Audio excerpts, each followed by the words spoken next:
Hey everyone, so today I'm going to answer that question that everybody wants to know. What's it like to be a service dog handler? What's it like to have a dog go with you everywhere? Oh my goodness, is that not the greatest thing ever? The answer is no.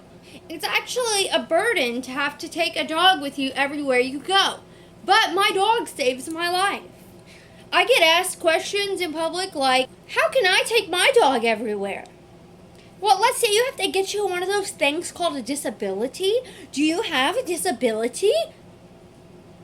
Or, you're so lucky. Well, why is that? Why do you say that I'm lucky? Because you get to take your dog everywhere. I'm glad you think I'm so lucky because I pass out and I have seizures and I have migraines so bad that I can't see straight, so much so that I have to have a guide harness like a blind person. But you're right, I'm lucky because I get to take this guy with me everywhere. But no, I'm not lucky.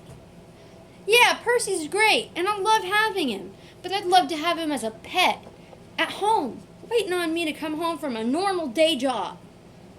I would love to just have a normal life like everybody else, but I don't. At this very moment, while we're talking, I have to have Percy lay on my leg because it's numb. I can't feel it except for tingly pins and needles. Another reason that I have to have him. He does pain pressure and other types of pressure therapy to help me whenever I have this problem.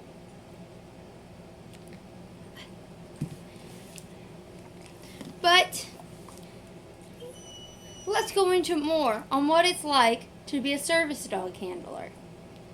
On a day-to-day basis, I have to make sure that my dog is in the best condition. Of course, you should always make sure that our pet dog is of the best condition as well.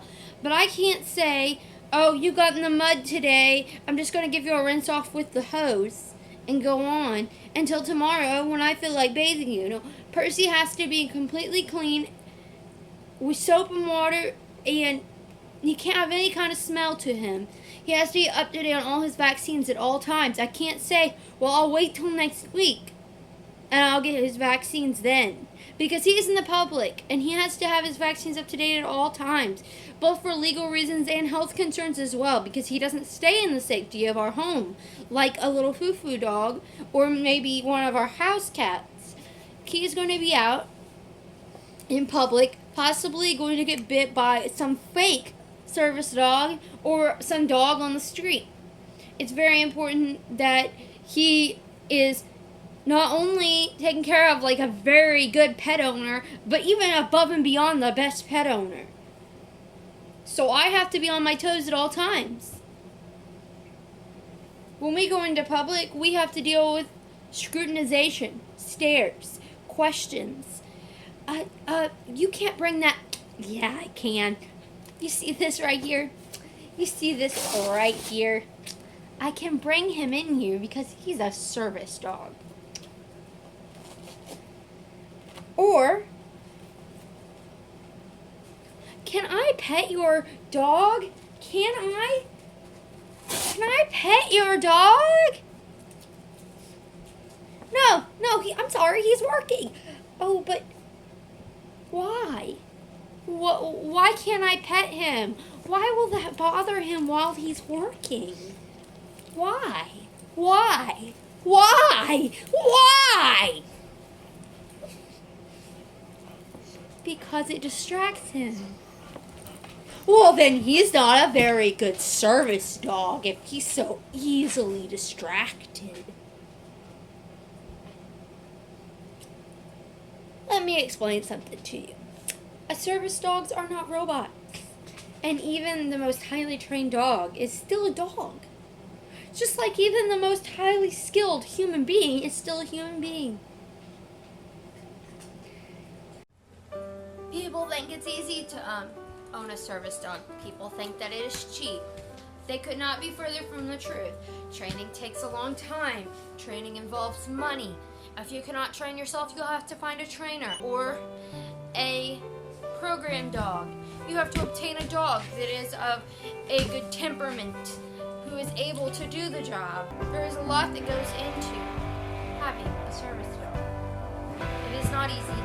It is not cheap. And it's not fun.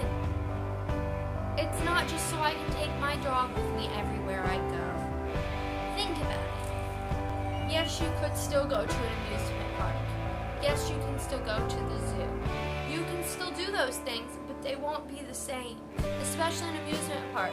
Unless I have someone to hold my dog long enough for me to go on a roller coaster, if I feel good enough to even go on a roller coaster that day, because I am disabled and I probably won't.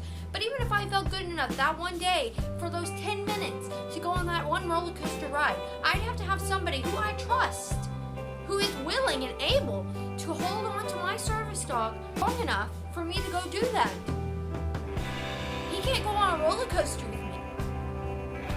And there's a list a mile long of things that you are not going to be able to do, or you're going to be able to do them but not in the same capacity.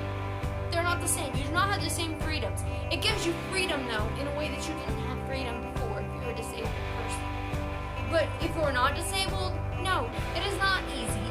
It is not fun. It does not mean you just get to take your dog everywhere. That's the difference between you and me. I'm disabled. This gives me that kind of freedom. So when you can go, that roller coaster ride may or may not happen for me. I probably wouldn't have been at that park anyway, because of my disabilities would have kept me from even going.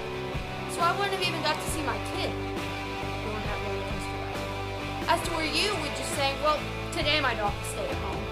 My dog gets to go everywhere with me except for this amusement park, or this zoo, or this XYZWXQR, except for any of these places that I don't want to take him today. Because it's not how it works. He goes everywhere with me. And if I can't do that thing because he can't be with me, then I don't get to do that thing. But I wouldn't get to do much of anything without him, because he saves my life.